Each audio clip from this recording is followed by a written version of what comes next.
Hey guys, in this video I am checking out an action camera from DJI, and no, this one was not sent to me for review. I just purchased it on my own because I thought it was a cool looking product. So this is the Osmo Action from DJI. This was released about a month ago now. I'm late to reviewing it, but it doesn't matter. Let's jump into what comes in this box and let's get into the review. Here we go. Here is everything that comes in the box. You can see there is a screw here, information card, and a nice manual right there. You get a couple of mounting brackets here, a half cage, kind of a plastic, opens up kind of like a normal cage. This one's not waterproof. The Osmo Action is waterproof on its own. A USB-C cable here, a little container for the battery that comes with it. Here is a close-up of the battery. It has a kind of a two-latch system. Put it into the camera. It locks in two different spots, and to release it, you actually have to press two different tabs. And here is the Osmo Action itself. Nice lens cover. These are apparently replaceable, so you don't have to worry really about scratching the lens, because if this cracks or gets scratched, you could just buy another one from DJI and replace it. Forward-facing screen. Around the back, it's almost entirely screen with a border. Around the top, you have a record button, a power and display button. It looks like some microphones. On the side, a quick select button, and then this is a door for the USB-C and then the micro SD card. And then on this side, really nothing except for those battery levers. Let's power this on to show you kind of what that sequence looks like. You can see how nice and wide the picture is. It shows you some information. So we have an SD card, an hour 36 remaining. RS stands for rock steady. So what's nice about this is that you can select and make all of your changes just by touching the back. So essentially you swipe down, you can control a whole bunch of fun things here. Voice control, which I don't have enabled. Brightness, you could lock out the screen. There's a settings menu here. Now to swap over to the front screen, if you want to use it for vlogging or recording yourself, there's a couple of ways you can do that. The easiest one is double tapping like this, and it just swaps over, and you can see, there I am.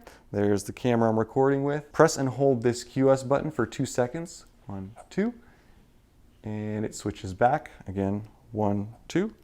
And it switches forward again.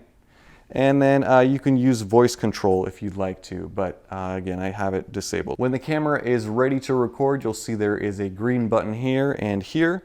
When you press the record button, it turns to flashing red on the top and on the front. So that is the camera. It is super duper small, as you can see right here. One of the reasons I purchased it was because I knew that we were going on vacation to Florida, and there were going to be instances where I didn't want to use my expensive, larger mirrorless camera.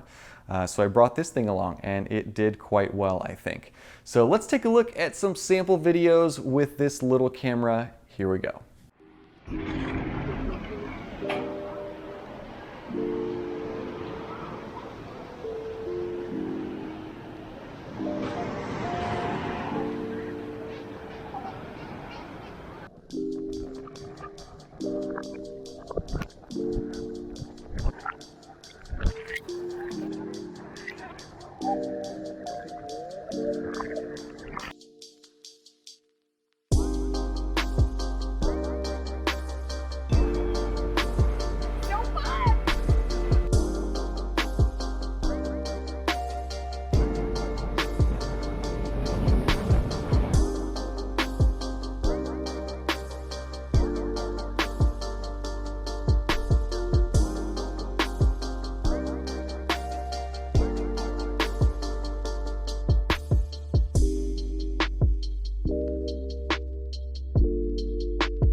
kind of scary, but it's really cool and we have great views. And I'm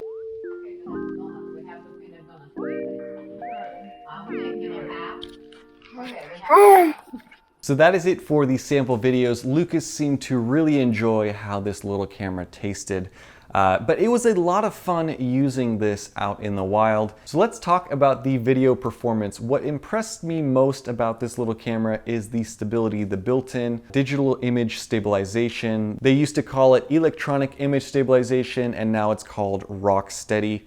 It is very impressive, the smoothness that you get handheld with this little thing. Now DJI knows what they are doing. They make a whole bunch of drones and mini stabilized gimbals.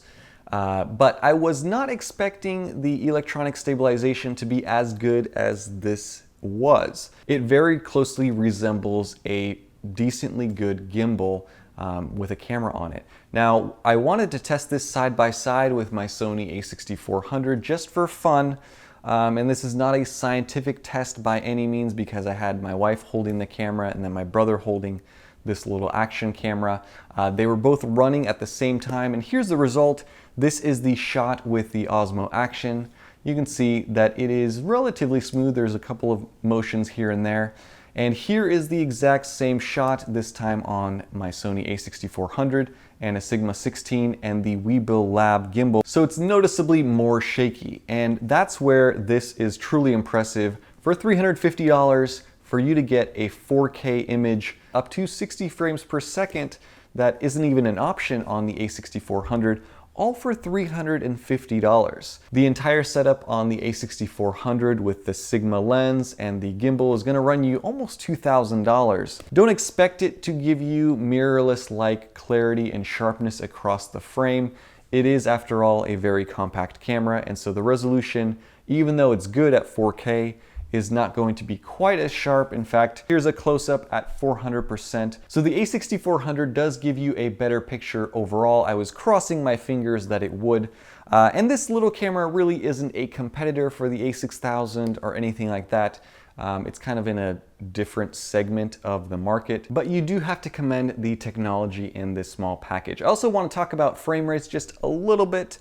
Again, I mentioned 4K 60. It's really nice to be able to slow down 4K footage from 60 frames to 23.976. It results in a very artistic kind of slow motion, but not fully slow-mo footage that I think looks very pleasing. It's like every single R&B music video from the early 2000s. I didn't really use the 1080p mode at 240 frames per second. I did record a helicopter in slow motion, and you could see that it is nice and smooth. You saw that in the samples.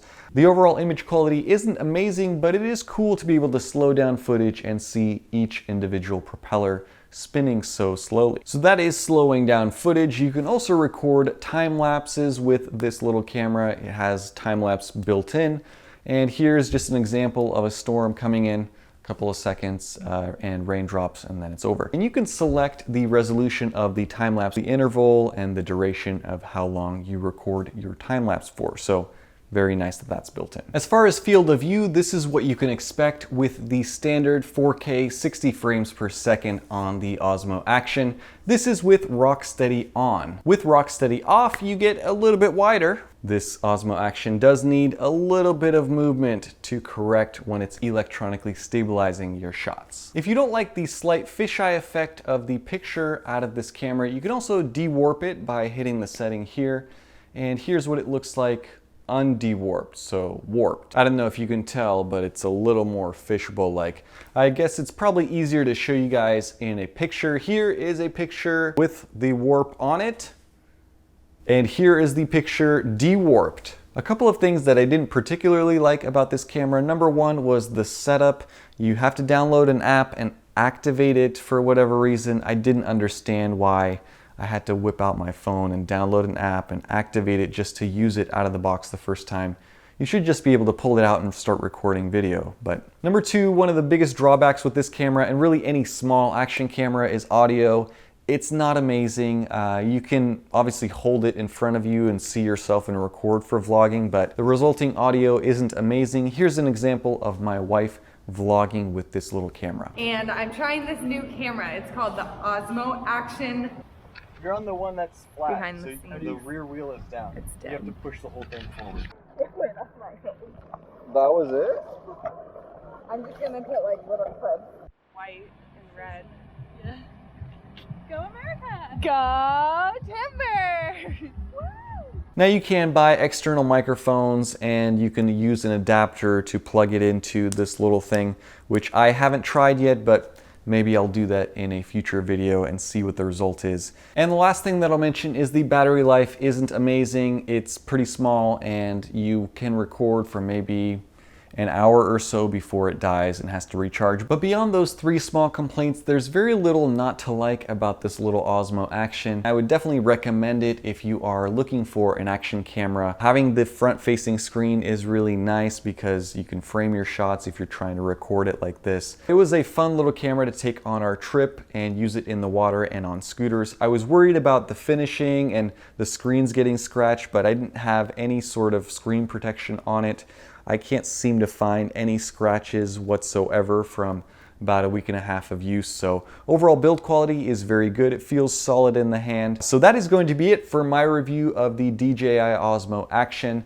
Let me know what you guys think down below. Do you guys own action cameras right now? Do you own GoPros? Are you planning on upgrading?